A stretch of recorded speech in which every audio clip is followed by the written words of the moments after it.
জাতীয় সংসদ নির্বাচনের ভোট গ্রহণকে কেন্দ্র করে আইনশৃঙ্খলার সর্বোচ্চ নিরাপত্তা নিশ্চিতে মাঠ পর্যায়ে তৎপর রয়েছে বাংলাদেশ আনসার ও ভিডিপি।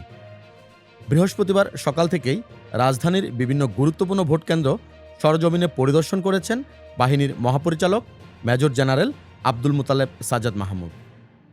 পরিদর্শনকালে তিনি ভোটার এবং দায়িত্বরত সদস্যদের সাথে কথা বলেন।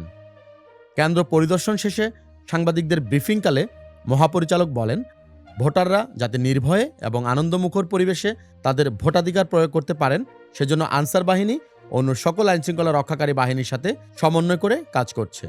মহাপরিচালক নিরাপত্তার সার্বিক দিক নিয়ে সন্তোষ প্রকাশ করেছেন। তবে এ সময় তিনি সাফ জানিয়ে দেন, কোনো ধরনের বিশৃঙ্খলা বা অনিয়ম বরদাস্ত করা হবে না। বাহিনীর প্রায় 6 লাখ সদস্য দেশের 43,000 ভোট কেন্দ্রে অতন্ত্র প্রহরীর মতো দায়িত্ব পালন করছেন।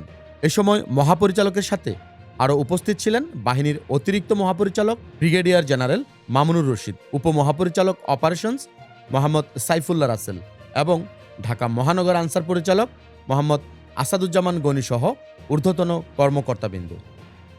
এইচ এম ফারুক, প্রান্তিক কণ্ঠস্বর, নিউজ ডেস্ক।